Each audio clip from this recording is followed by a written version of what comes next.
accept my invite. Let's see here.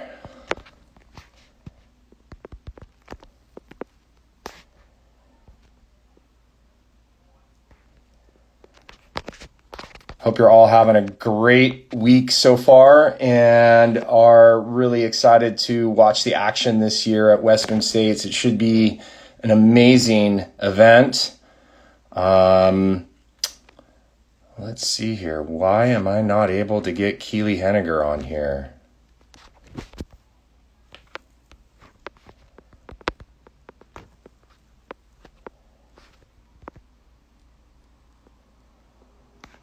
Keely, if you're watching right now, accept my invite.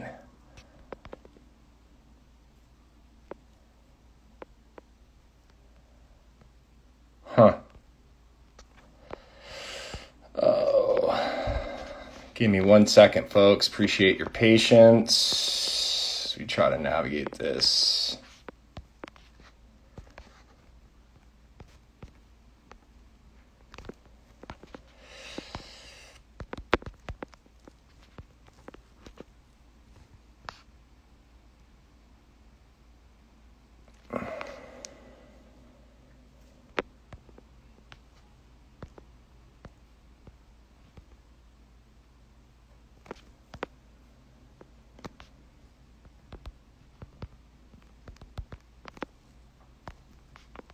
Let's try this now. Let's see if this works.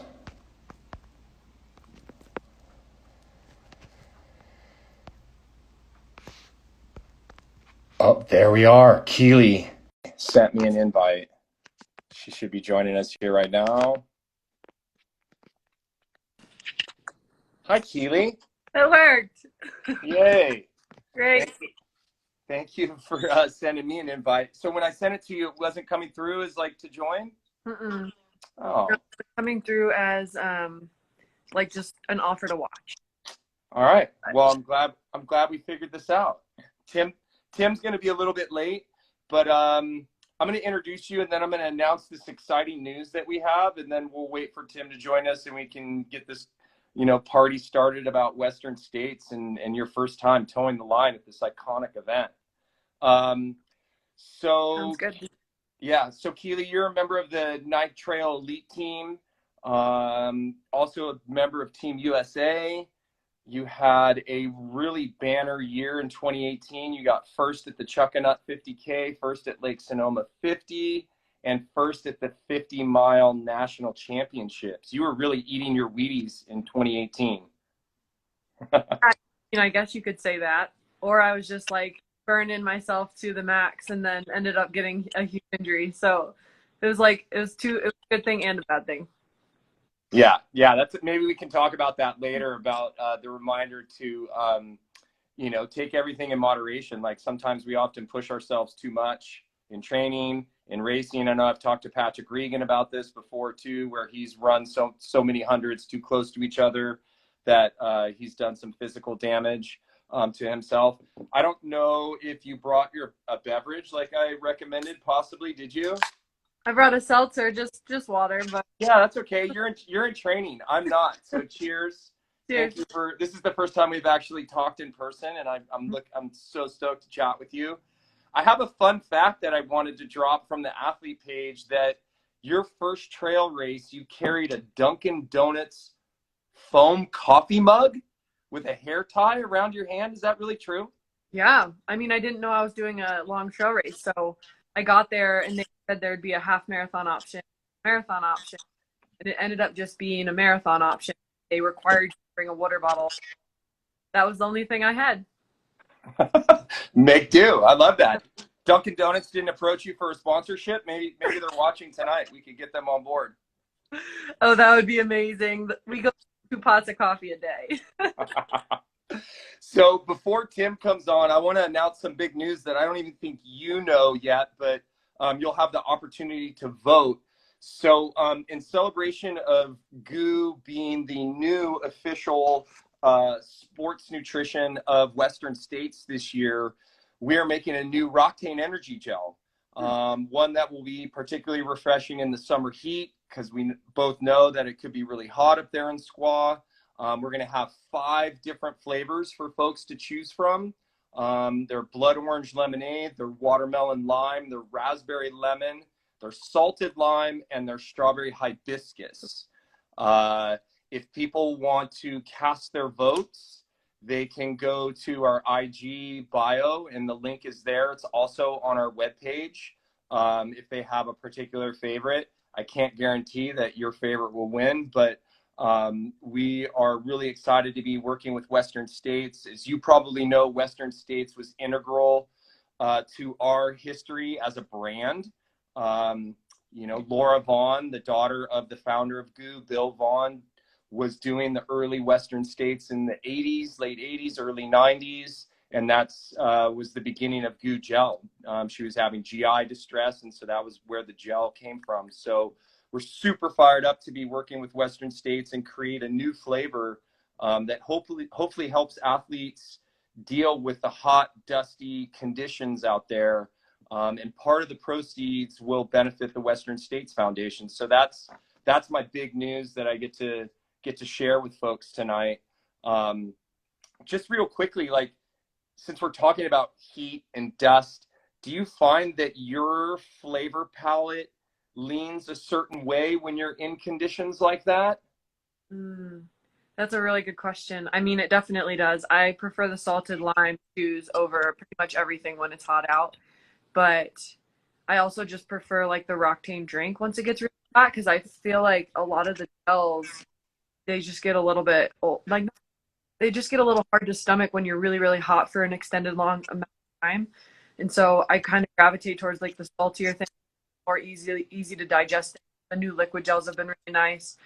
But I'd say the flavor palette that I trend towards is so unpredictable. So it's not even, it doesn't make any sense. Some races I can do the same gel for the entire race, and other races I have to mix it up every time. So yeah, maybe real quickly, can you describe to folks the difference between our regular gel and our new liquid energy? Some folks may know that we just dropped a new flavor, cola, and like maybe describe like the different viscosities, right? Like an oil between the two, because I was just in Kansas at a really hot, dusty event, and I'm typically a just Roctane gel guy, but I found myself gravitating towards our lemonade liquid energy. So go ahead. yeah, I mean, it's one of those innovations that the first time you drink it, you're kind of shocked. You're like, oh, was that it? It's gone already? And so everyone, like, gel is pretty viscous, and it takes a little bit of like get it out of the pack, leave some in there, and it's kind of hard to get down if it gets really cold and chunky. But the new liquid gels are much as they're described. They're really liquid. As soon as you like rip the top off and like squeeze it up, like the whole gel just comes out. And so it's kind of like you're drinking like a real Coca-Cola or a little limeade. So it's pretty cool. It takes some coordination. Like, it took me a couple years to get good at eating the regular goo gels. Like for Lake Sonoma, I had a brown nose the entire race because I just kept getting the tabs on my nose. Same with the liquid gels. Like the tab comes off, and then you just have to be ready to like drink the whole thing.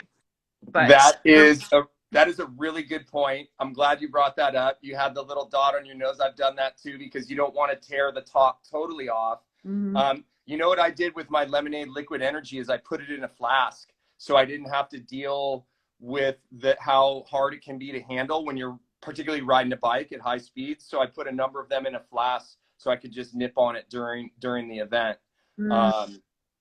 Oh, now it's saying Tim Tolson's unable to join. Here, I'm going to try to bring Tim in if I can.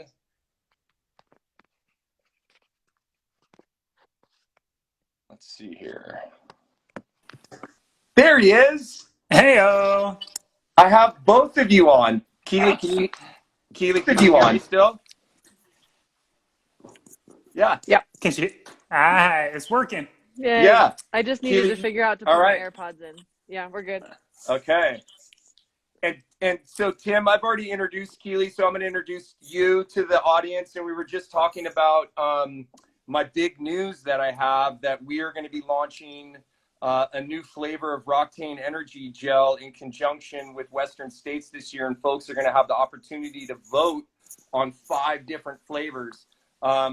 But in case our audience doesn't know who this handsome gentleman is here with the best hair in ultra running, I joke that his hair better be perfect if he was going to be late. I've tried to get him a hair product sponsor over the years, but it just hasn't worked out. Tim Tolvson from Mammoth. He's a Hoka runner. In 2014, he was the US 50K National Trail Champ. He won the Lavaredo Ultra in 2019. And then I think you won the only race that you were probably able to do in 2020, which was the Javelina 100. Yeah, I did win one. I won the US 50 mile champs to start the year. Okay. I obviously didn't do my homework well enough. Come on, man. Yeah, I know. Sorry. I need to be a better hype man for you. Hi, Maury. But Tim, you were late because you have a day job too, which many people may not expect, right? That elite athletes also have to work sometimes. You're a physical therapist and you're the director of the Mammoth Performance Lab. Yep. Yeah. So apologies for the delay, but yeah, just finished a little late with a client, but all good. Yeah, no worries. I really appreciate both of you guys taking time out of your day to join me for a little chat about Western States. I already cheersed Keely, but she has a seltzer, so I'm gonna be the only one drinking a beer tonight, and I see you're eating snacks, so yeah, there we go. Yeah. So let's talk about Western States. You guys are first timers. You're freshmen at one of the most iconic 100-mile events in the world. Keely and I were talking about earlier how Western States is foundational to GOO's history, because that was where the beginnings or the genesis of GOO came from Laura Vaughn having GI issues, and that was where the gel sort of got its start. So it's really exciting that we're going to be launching a new Roctane flavor and letting people vote on it. Like I said, the voting link is in our IG bio. But I want to talk with you guys a little bit about some of your training and the specific stuff that you have been doing leading up to Western States, which is in 17 short days. So I'll start with you, Tim. Maybe you could share some of the specific training that you have done to prepare yourself, and then what do you do in the last 2 weeks here? Is there anything left for you to do? There's always something to be done. Yeah, I approached States as definitely a new challenge because it's unlike any of the other 100-milers I've done. Well, Javelina was the closest, but it was very flat. But I view, and probably most people that have run States will tell you, that the heat and the downhills are probably the crux for most people. And thankfully, I love running downhill, and so that's an easy thing for me to train for. Pretty much in the Sierra, I run up the mountain and then I run back down it, so I harden the quads a lot. But the heat has been the variable that I've really had to work on. And thankfully, I have a world-class nutritionist in my back pocket with Roxy from GOO that has helped a lot with designing a heat protocol and a bunch of other things for me. So I'm very thankful for her support. But over the last, and we experimented before Javelina by doing some heat training, but I don't have access to a sauna, so I've used hot baths or soaks after runs and layering for specific key workouts. But she's educated me that you can overdo heat training, so we use it sparingly, just like any other variable, and try not to dig myself into too much of a deficit because it is a stressor on the body. Yeah. Keely, what about you? I mean, I'm assuming that 100 miles, this is a big stretch for you going into something like Western States. Have you ever run 100 miles before? Nope, this is my first 100-miler, but yes! Yeah. But Tim can attest to this. I've done Lavaredo, and that is a doozy. Like it runs like 100-miler. It runs like 100. Not that makes me well equipped for a 100, but at least I've been out on my feet for 15 hours or so. But yeah, this is my first one, so I've actually kind of tailored my training to be a little less intense as usual, just to try to stay healthy and fresh for it. But kind of like Tim, I've been really focusing on kind of toasting the quads and just getting them adapted to all the downhills by incorporating a lot more like cross training as well as running, and then really focusing on the mental aspect of just pushing on tired legs and fueling even when I don't want to. And then, yeah, also really focusing on the heat training. And I've been fortunate to take a good amount of PTO. So I had about 3 weeks of no work for once, and actually just got to focus on running and training and recovering. And it's been pretty fun journey to get ready for this. Can you dive a little deeper into what is, in case folks don't know, what does heat training look like, or what can it look like? I'll start with you, Keely, and then maybe circle back to you, Tim, in case folks are curious, like, how do you heat train? Yeah, so I mean, I think there's two facets to it for my training at least. One is taking key runs and making them during the heat of the day. So for instance, last week I had a day that was supposed to mimic the canyon. So I did 3 by a 2,500-foot summit here in Utah, in like 95-degree heat, and just really focused on fueling and trying to drink a lot of fluids and just getting used to how that feels to kind of mimic Western. And then I've also been doing a protocol kind of in the sauna, but that's just kind of starting to be a little bit more legit now. Now that we're like 2 weeks out, it'll be a little bit more focused. But it's typically just as you get your heart rate up after a lifting session or a short run, I typically go into the sauna and let the heart rate continue to rise for 20 to 30 minutes and then leave the sauna. And I try to do that like 5 to 6 times a week. Yeah, and I'm assuming, Tim, that's the benefits of the hot bath. Since you don't have a sauna, you get into a hot bath post hard workout. Yep. Yeah. And so it's basically just trying to stimulate your sweat response and become more efficient at sweating.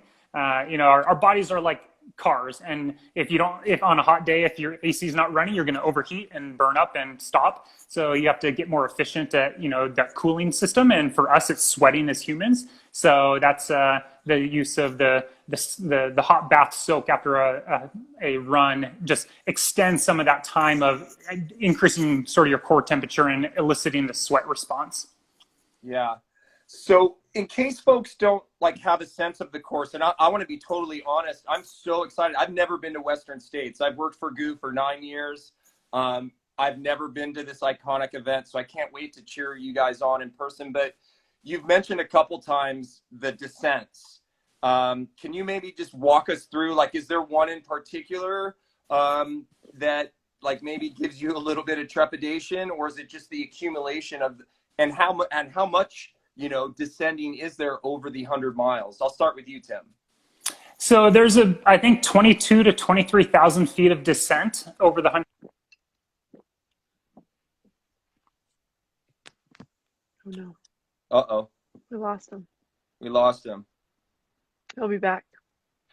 Go ahead, Keely. You can take it.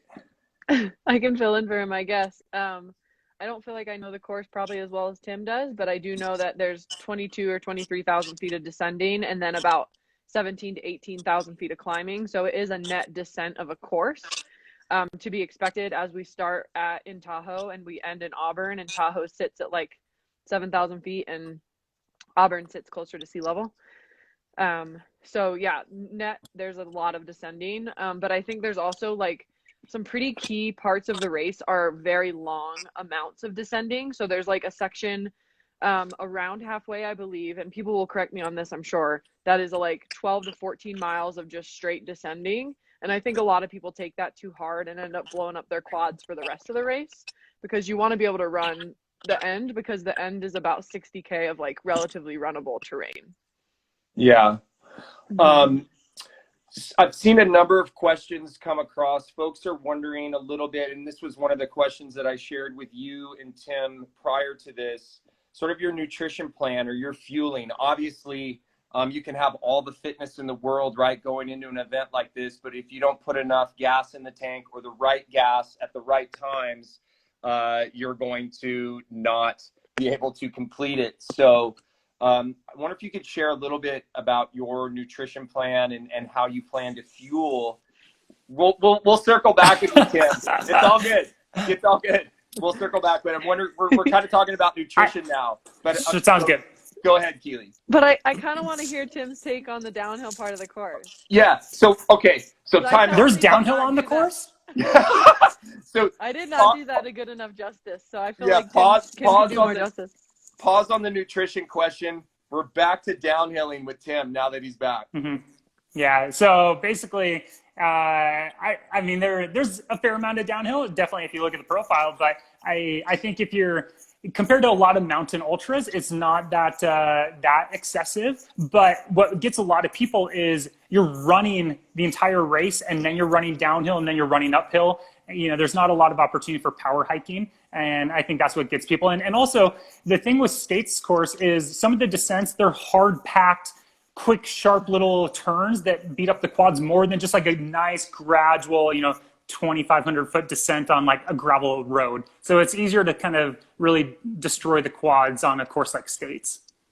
Do you do, and this may sound like a dumb question, but do you either of you do specific like gym workouts to strengthen your quads, or is it mostly you need to just go out and actually run descents? That's the best way to prep your legs. Tim, first, go ahead. So I do not do any gym specific stuff. I just get out and pound the legs. I think people that don't have access to big training grounds for that, even just little kind of like stimulus weekends where you go and do 2 or 3 days of downhill specific running is a way to shock the system. And I mean, what will happen with basically your muscles are damaged through that eccentric loading of downhill. And in the moment, it's so painful throughout the course of the race that your brain's going to shut down your ability to keep going because it's telling you like you're injured and you shouldn't be doing this, where your body's still capable of generating force, but it's more that perceived like destruction of the quads that shuts you down. So through training, you can kind of prepare for that and also just overall not feel the pain that you have initially. Yeah. All right, Keely, we're going to go back. So there's been a ton of nutrition questions in here, and I prepped both of you prior to this that I'd like to hear about your nutrition plans. I'm seeing a lot of folks wondering like how many gels, what's your mix of, solids versus liquids. So Keely, we'll circle back with you if you can maybe walk folks through what your nutrition plan may or may not look like for Western States. Sure. Tim, you're getting some nice comments in the chat. For sure. So funny. Yeah, so I guess nutrition wise, I shoot for like 300 to 400 calories an hour, and I think with the start of the race being pretty cool and mostly in altitude, that'll just be even more reason for me to really target doing 300 to 400 calories an hour, because I think I'll be able to stomach it pretty well. And I've had the best success with races where I have never like limited the amount of calories I try to eat, especially in the beginning when the stomach and everything's working really well. And so that's typically the number I try to stick to, especially at like those higher altitudes where you're burning a little bit more. And then I think I'll probably transition to more Roctane based fuel once it gets a little warmer and the race becomes a little bit longer, because I just don't think I'll be able to keep doing goos the entire time. But again, I'll shoot for that 300 to 400 calories an hour range. And if I fall short a couple hours over the course of the whole race, that's okay. But if there's those hours where I'm just feeling really good and can put in some extra calories, then that's what I'm going to shoot for. Yeah. Tim? So I'm kind of in the maybe 250 to 350 calories per 250 to 350 calories per hour. But it's something I've had to work on because historically I have not consumed a lot of food or fuel on runs, but it's something Roxy's really kind of harped on me on the importance of trying to up it. Thankfully, I do have an iron stomach. A friend has joked that I could digest a tin can, so I can handle quite a bit of stuff, but I just historically have been, I guess, lazy, and I don't like carrying anything when I go to run. So I just have kind of adapted a bit more to, well, maybe not adapted because everyone's going to bonk without any sort of replenishment out there. But I took a page out of Magdalena Boulet's playbook when she won States back in 2016 or 15? 15. Okay. Yes. 16 was bad. And then she came back for second in 17. So in 15, where she just did a bottle of Roctane every hour. And that's what I've been working on. And that got me through almost every 100 I've done is about a bottle of Roctane per hour. And then I supplement with the gels, chews, or long mountain races, like things that I actually can masticate like a stroopwafel. Yeah. Yeah. For folks who don't know out there in our audience, our Roctane drink has 250 calories per hour.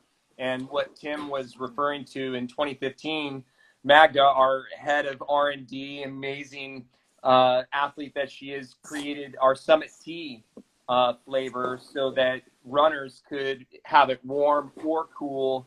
And she did her whole Western States that year, I believe, purely on liquid calories. Mm-hmm. You know, I know personally I like to try to find a balance. It's funny to hear your different caloric numbers. I mean, you guys are close. I find myself on the lower end of like 200 to 300, and usually more liquid calories when it's hot or Roctane drinks. But I guess that just goes to show, and this is a good point for our audience, that everybody's system is different. Like what works for you, Tim, what works for you, Keely, may not work for me or folks in our audience. And it just sort of, I think, you know, underlines the fact that you need to train, right, and practice with your nutrition. It's really key, right, to train your system to be able to use that fuel when you're out there. So here's a question for you too, and I'm going to start with you, Keely. What scares you the most about this first Western States run for you? Is there something that scares you? Oh man, I think the whole thing scares me. As it should. I think it should scare everyone, even people who've done it before. It's still 100 miles. Yeah. So I think that just in general, like being out there and like testing my limits to go 100 miles is both exhilarating and terrifying at the same time. And that's kind of what the draw is for me. So yeah, I'd say that's what's kind of scary for me. Okay. Tim? The Keely might beat me. Oh, okay. Oh boy. I think I love what she said though. And I think that I've taken this approach at any distance I've done in my career, steeplechase, marathon, 100-milers. If you go in with a healthy respect to the distance and you treat it that way, I think you're going to have a better outcome than if you go in too confident, thinking that you got this. I mean, it's good to be confident, but I think you need to respect the distance and realize that you're going to learn something. And I tell first timers, it's better to walk away knowing you could have done more and excited for another opportunity than to go home with your tail between your legs and excuses on why it didn't go well, because that just sets you up for sort of a poor mindset on the next outing. Yeah, definitely. Sage advice right there. I love that. One of the questions that just came through was going to be one of my speed round questions for you guys, but I'll just ask it right now because it's on the screen. How often or do you change your running shoes or socks during an event like that? You can go first, Tim. So I'm rounding out my 7th year of ultra running, and I've never once changed a pair of shoes or socks in a race. So I don't plan on it, but I always do have spares with my crew, but I have yet to do it. So we'll see. Can I ask you a question? Do you wear gaiters to keep dirt out of your shoes? I know that makes sense. I'm a newbie. I don't run, obviously. No, I'm definitely not going to get a gator sponsor out of this, but I think they're overkill and kind of funny looking. But like at Javelina, everyone told me, you need to have gaiters. You have to have gaiters. And I was like, okay. And I actually got a pair of gaiters and I put them on once, went for like a 10-second run. I was like, nope. And I took them back off. And of course, like Javelina, there is a bunch of what they call sugar sand out there. And I got stuff in my shoes, but I don't know. I figure you get through it and I'll deal with blisters or any issues later. Interesting. And your feet don't swell. Obviously, they don't swell so much that you need to change your feet. Well, it's like a rolled ankle. If you pull off your shoe, it's going to swell more. So I'd rather keep it on there and keep the compression going, and then let's take care of it. Like wheel me off the course at the finish. Oh my God. Keely, what about you? Do you change your socks or shoes during an event? Yeah, to Tim's point, I have changed my shoes and shoes once in my entire running career, and I've also been running for 7 years. And I regretted it as soon as I did it. I like couldn't untie it, and then I couldn't retie it, and my crew was useless because it was just ridiculous. And so I was like, I'm never changing shoes in a race again, and I haven't, and I've never really felt the need to either. And I don't know if that's just like you expect your feet to kind of hurt, or to Tim's point is like I don't really want to take my shoe off because I don't want to have to look at my feet and then put another one on. Now there's some races and some obviously like scenarios that would require changing shoes. And so I don't think it's like something you don't need to do. I don't want people to leave here and be like, oh, I'm never changing shoes again. If it works for them, that's great. I just luckily have never had to. Yeah. I mean, and to that point, to that point, just like nutrition, every strategy is going to be different for each person, and you should experiment with what works for you. And don't try something new on race day. Definitely. That goes for nutrition, people. Don't try anything new on race day, for sure. So let's talk a little bit about, since we've already talked about heat training, we all know that it's a pretty safe bet that it will be warm in Squaw, and even warmer when you guys make your way down to Auburn. Keely, I'm wondering if you could share with our audience if you have any tips or tricks for how you manage the heat throughout a long day, you know, a 15 to 19, 20-hour day. What do you have for our audience? Yeah, so I'm getting one of those giant, like industrial or like gardening type misters, and I'm gonna have my crew fill it with cold water with ice and just mist me off with it every time I come through the major aid stations. And so that's one of their jobs, as well as just cooling me off every time and making sure that my water bottles have like ice cubes in them to keep the water cool. And then I'm planning to carry an extra flask throughout most of the heat, like the hotter parts of the day, to drench myself with to just really cool off the body. And then one of my like pacers goals is to like every single water we cross to just take some of the water and like pour it on me to cool me off and just make that one of their priorities as well, just so that everyone's kind of focused on it, because I know sometimes I can become stubborn in the middle of a race, and by sometimes I mean always. And so um it'll be good to have other people like making sure that I'm trying to do that throughout, because I know I won't all the time. And you've obviously already communicated this with your team and your crew, or you will lay all this out ahead of time? Yep. Yeah. Tim, what about you? So yeah, pretty similar. Just try and stay wet and cool throughout the run. Dousing water on my head and my shirt. Using ice bandanas has worked for me at Javelina, and I'll continue to do that. And then also experimenting a little bit with even like slushy drinks, like slushy Roctanes, Yeah. where just the actual kind of the change in, or as it melts from a slush to more the liquid and you releases some of the gas in your stomach, like that can trigger a cooling response. So some of that kind of stuff, and basically just like I have found that in heat, with heat, a lot of it is perceived like suffering, and you just have to be ready to embrace it and not fixate on that it's hot, because your brain is very powerful and it can shut down performance. So you'd have to, you know, in a sense, look past the heat. Interesting. Do either of you run with like sun sleeves or anything like that, or have something covering the back of your neck? Tim? No, No. just a regular hat to create like a little kind of oasis of like a cool oasis that I can live inside with glasses and a hat. Somebody's A really face bummed that you're oasis. going to cover your hair. The face Yeah. oasis. Yeah, but one of our watchers is bummed you're going to cover your hair with a hat, so maybe you shouldn't. I'll shave my head before the race. Oh man. So I see a question. We're going to jump into our speed round here in a second, but I see another question coming through about pacers. I would being not a runner, I don't understand. I mean, I understand the role of a pacer, but I'm wondering if you guys could talk about maybe who your pacers are, because they obviously have to be folks who know you really well. And like, what is the purpose of a pacer, and how do you plan to deploy them throughout the day? Because I'm assuming you don't start with one, and like, where do you begin to pick them up? I'll start with you, Keely. Yeah, so in Western states, you get to pick them up around mile 60. So you'll get them for around the last 40. And there's an option there to like basically switch out pacers halfway through, give or take. And so I'll be starting with Rachel Drake. I don't know whoever knows her, but she's awesome. She's also a runner on Nike. She's like this ball of positive energy. And so not only is she one of my dearest friends, but I also like admire her and really just have great positive vibes with her. So it'll be a really good stimulus for the middle of the race. And then I'll end with another dear friend who has done so many really hard journeys, has done 100 miles a ton, has been with me through a lot of races, and just kind of knows how to like push someone and dig and also be really responsible, making sure people are eating and all of that. And so for me, I just wanted pacers who are going to inspire me and who also just know me super well, so that I'm not going to become a baby in front of them during the race, because that would not be very fun. And then so that they'll also be able to push me and look out for me throughout the race as well.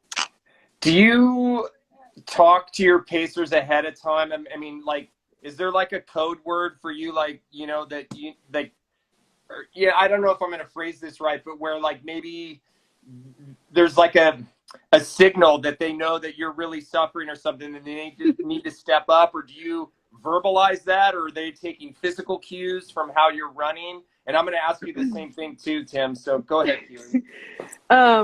Yeah, I mean, for Sonoma, for instance, Danielle, who's going to be one of my pacers, was my crew, and everyone else was like, "Wow, what a great race! You crushed it. Must have felt amazing." And Danielle was like looking at me like, "No, I knew you were suffering," and I was like, "Yeah, it sucks." So, I think some of it is like the pacers who know you well can kind of tell, but I'd say also like some of it's just going to be me telling them like, "Hey, I feel really crappy right now, and so let's like push through this."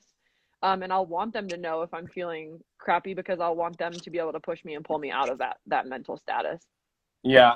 Tim, Yeah. can you share with us your pacing strategy or who your pacers are? So sorry. I had to charge my phone. I didn't charge it while I was at work. So That's what It's I'm all kind of good, why dude. doing You're right saving now. it. um, so and I like that little fan on top of my head.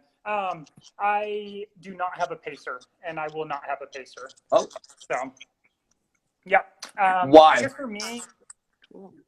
me, I train solo. Everything I do is solo. I enjoy the comfort of people, but I am able to go kind of internal, and that's what drives me. And for me, I take a lot of inspiration from other sports and like alpinists, and I like the aesthetic of just kind of doing something autonomously and being self-reliant. So it's something that I've always done, and so I feel more comfortable not having to worry about someone else. When I am in groups of people, I tend to, I guess, worry about what's going around me too much. And if my pacer was having issues, I would start to fixate on that. Where if I can just focus on what I'm doing, I feel the most comfortable. And I think that's where I'm going to have a better performance. Interesting. Lone wolf style. I like it. Yeah. I see a question coming through here before we jump into this next round of questions about music. Do either of you listen to music while you're running? No, I don't. I used to never, but then I've recently started listening to podcasts, and I enjoy that. It's kind of a way for me to learn about subjects that I otherwise don't necessarily have the time for. And since a lot of us spend a lot of time running, it's a nice opportunity to kind of double up. Yeah. Awesome. Okay, so here's the speed round for both you guys, and I'm going to start with you, Tim. So is there a nutritional or food like guilty pleasure or craving that you have waiting for you at aid stations during this event that people might be surprised by? Not that I would actually consume. I like to, but yeah, I guess I keep it simple. It's Yeah. I'll power through on the sports nutrition, and then at the end, I have things that I'd like to dig into. But I have had a few European races that went poorly, and at the aid stations, I started eating pasta and dark chocolate and all of their cheese and fresh baguettes. So that was kind of fun. But if the race is going well, it's straight up goo. Got it. All right. Awesome sponsored answer there.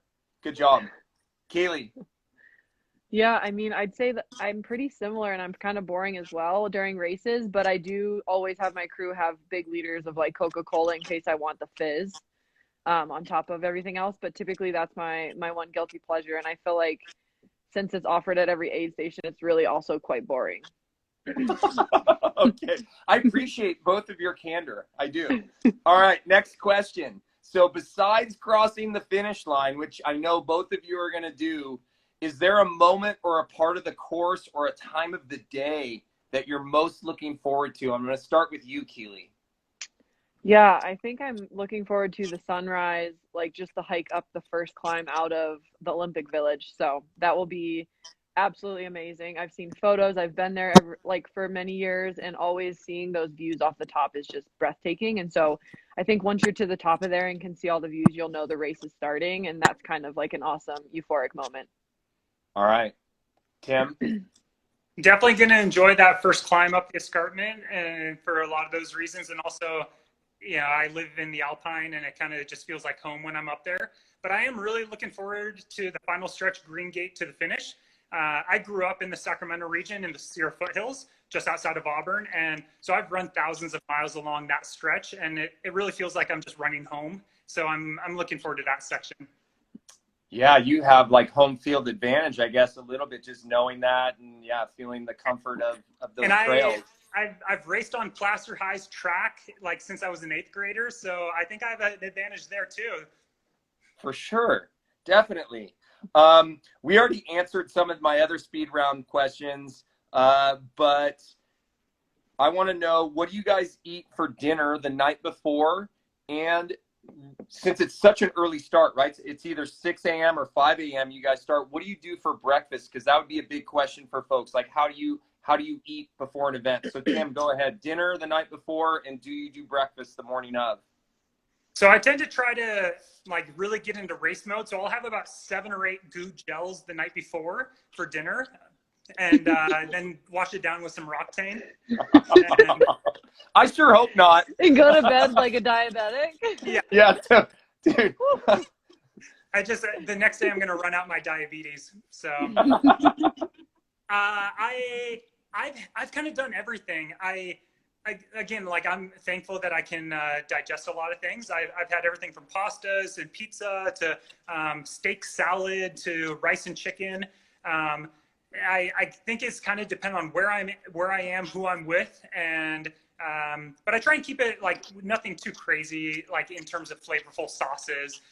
And then morning of, I always do oatmeal, almond butter, and then coffee and maybe a stroop waffle. Yeah. How early do you eat that meal? Because, a lot of folks, or at least when I speak with athletes, I try to say, you want to have at least like a 2-hour window, right, from breakfast to your event. So are you eating that at like 4 a.m. or? For me, so the race will start at 5 a.m. and okay, yeah.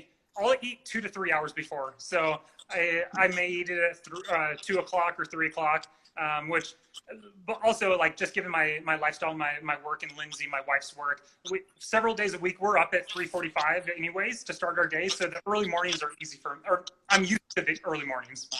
Yeah, interesting. Keely, what's your nutrition plan as far as dinner and breakfast goes?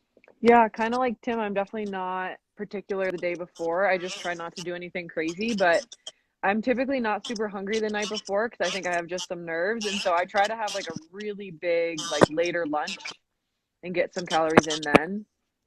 And then I always have breakfast, regardless of how early I run or how early the race is, similar to Tim. And it's always the exact same boring breakfast. It's like an overnight mush, I like to call it. It's like chia seeds and flaxseed and some yogurt and some protein powder and bananas. And I have that every single day ever since, like, a couple years ago when I realized I just wasn't fueling properly and enough. I just have made a point to always have my breakfast, and now I can handle it before any sort of run or race or workout, and my stomach does well. So I've kind of trained myself to be able to eat before those kind of events.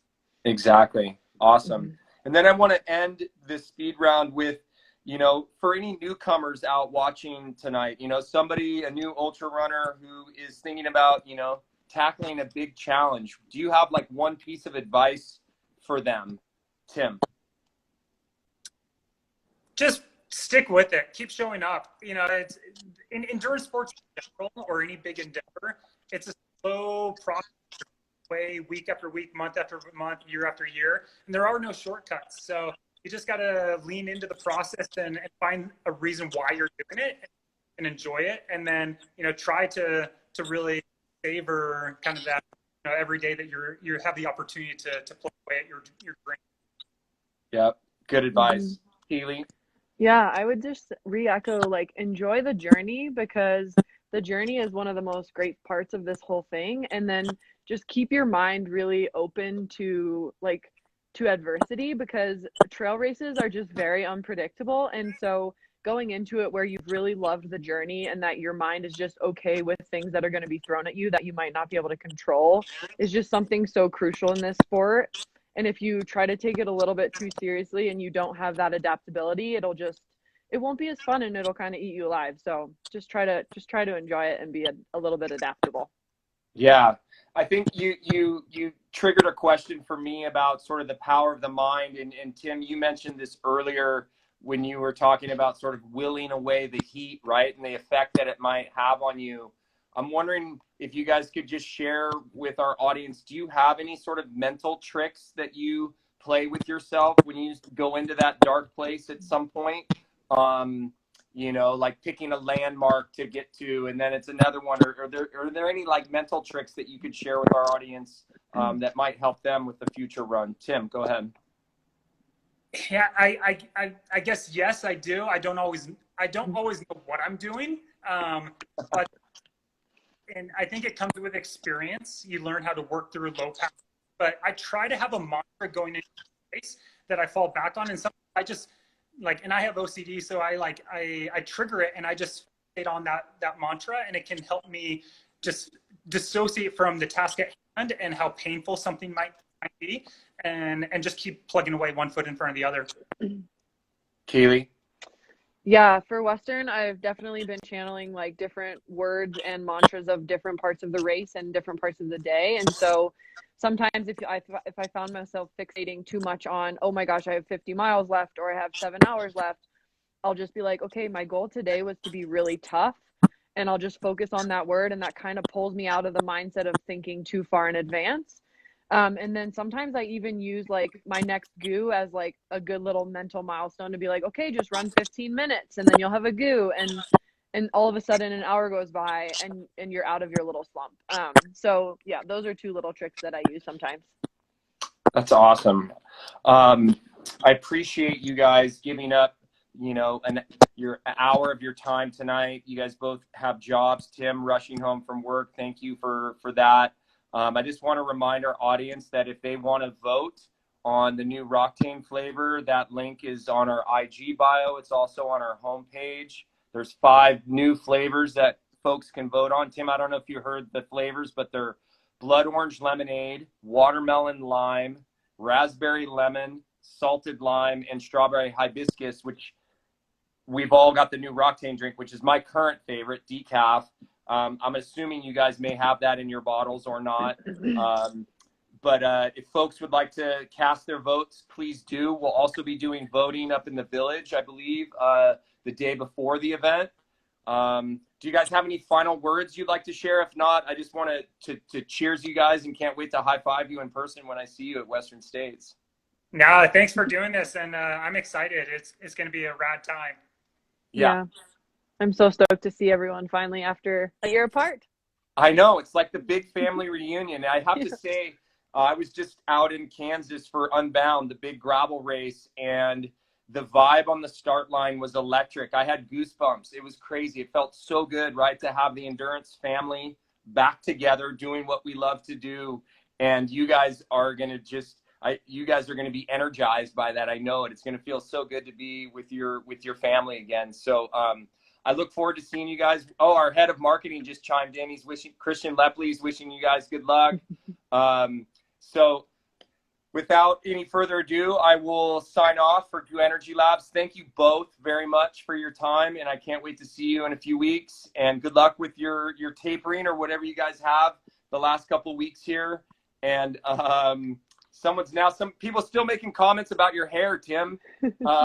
So have a great night. Thank you. We'll see you all in Squaw, and tune in next week because I'm talking with veterans Magda and Patrick Regan. So until then, happy trails, folks. See you guys. Thank you. Bye, guys.